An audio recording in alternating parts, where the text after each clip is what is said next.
Hello again, guys. We are now in 5.7. We are looking at combining functions, and this is in our study all about functions.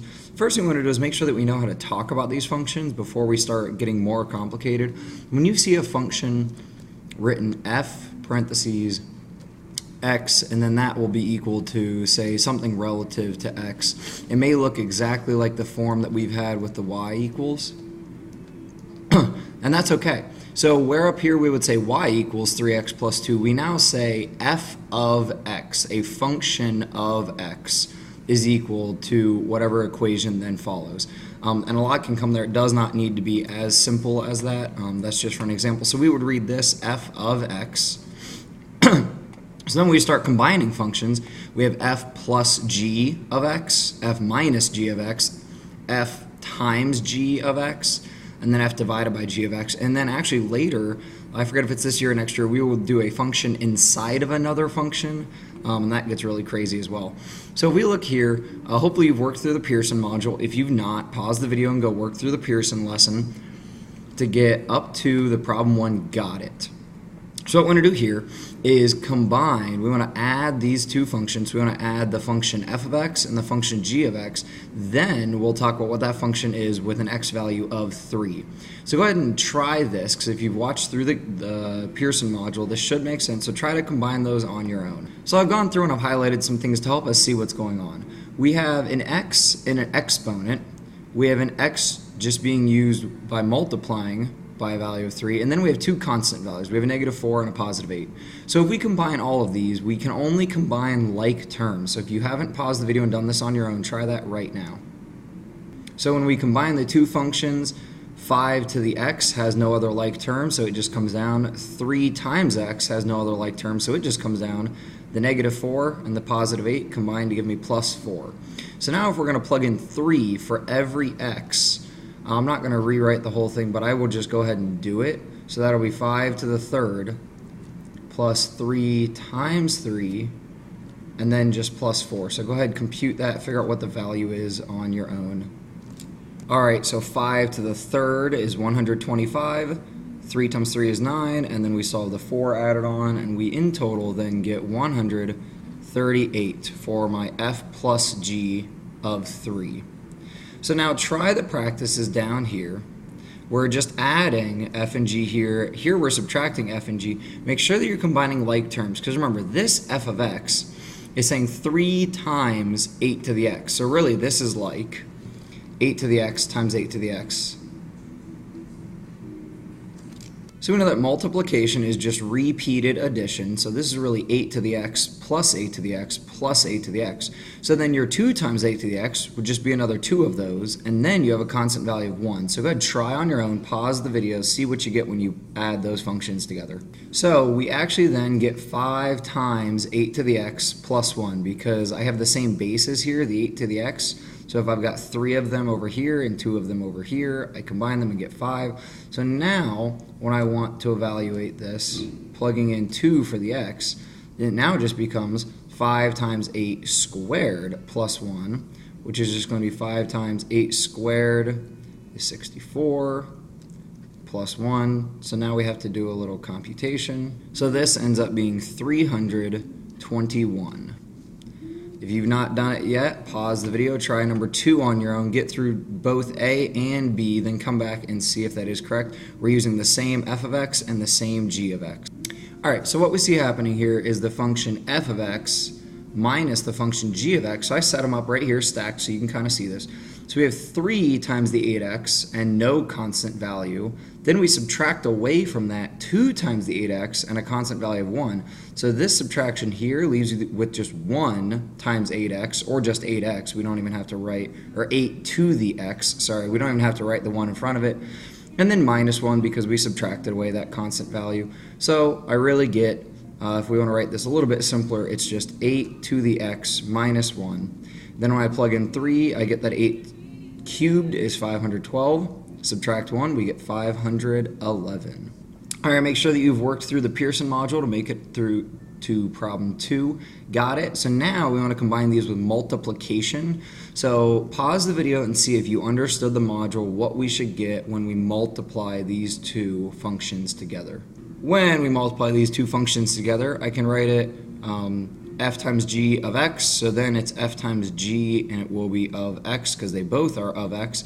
Well, because my one function is a monomial, one term, and my other function is a binomial, two terms, I know I need to distribute, so my 4x distributes to my 8x, and that will give me 32x squared, and then my 4x distributes to my 15, and that will give me just, I don't know why I'm trying to write a 3, it will give me 60x. So now I'll try to evaluate that with an x value of -5. So hopefully now you're thinking that when we set this up, the -5 is going to plug in everywhere that I see an x. Now this is where your calculator will give you the wrong answer, so you have to be very careful how you put things in your calculator, because a -5 squared is really a value of +25. Your calculator might spit that out as a negative if you don't type it in correctly. So then we have 60 times -5, so that's going to be plus a -300. So I can rewrite all of this after I carry out this computation. So then we get 800 minus 300, and that comes out to a final value of just 500.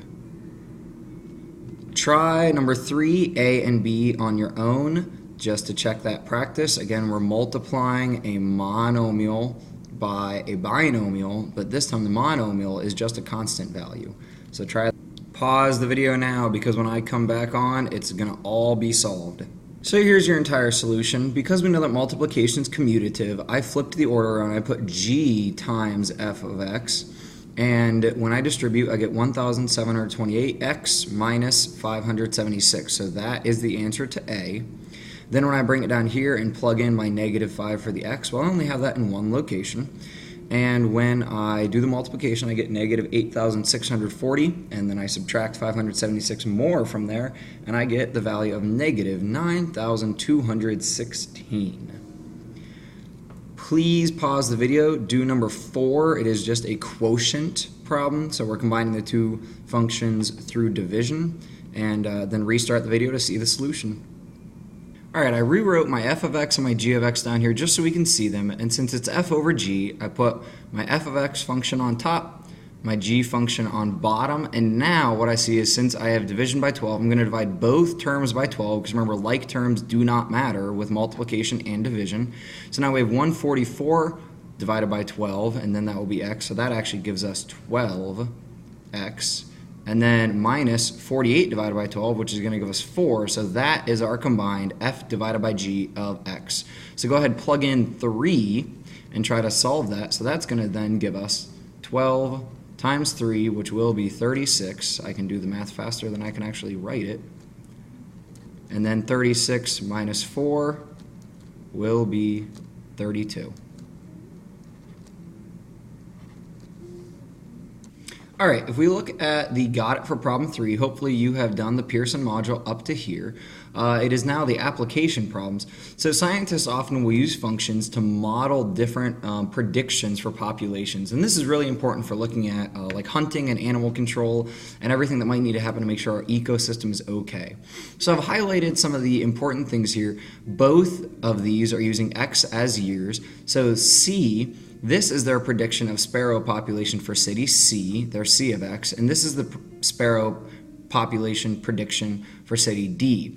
We are asked what function gives the difference of these populations, and then we're going to use that function to look at the difference 6 years from now. So go ahead, pause the video, try to set this up on your own. We're modeling the difference between city C and city D. Alright, so when we combine the two different functions, remember that we have to work with like terms. So this value here has no like term, so it just drops down. Then when I subtract my d of x away, this has to distribute, so actually my 600 is going to become positive. When I take a negative 120x and subtract away 500x, I get negative 620x, and then I get that positive 600. So then we're going to plug in 6 for the amount of time. So go ahead, plug that in to both of your x's and see what value you get. Alright, so when we set this up and we do the subtraction, we get this function right here. So then when we plug in the 6, we have the 6 in the exponent here, the 6 replacing the x here for the multiplication. Now, because this is so negative, it brings us back down and closes the gap, so you get right around 1,258 for the difference in sparrow populations. So since that number is positive, it tells me that there will be more sparrows in city C than there are in city D. Go ahead, try number 5 on your own. Do both, set up the functions, and try to solve it. All right, in this situation, we're talking about the cost of manufacturing, and we're talking about t-shirts and sweatshirts, and here's our optimal word. The and for the cost of manufacturing t-shirts and sweatshirts tells me that I'm going to combine the functions through addition, so try that. All right, so if we set this problem up combining the two functions through addition, we end up with a combined function of 20x plus 30 for making a t-shirt and a sweatshirt. Now this only works because we're making the same number of t-shirts and sweatshirts. So we plug in 15 for my x, and that is 20 times 15 plus 30, which gives me 300 plus 30, which we can see is $330 to make those 15 t-shirts and sweatshirts. That is all I have for you on this topic, so make sure that you've worked through all the homework, all the Pearson modules, and let me know if you need anything so that I can help you out. Thanks, have a great day.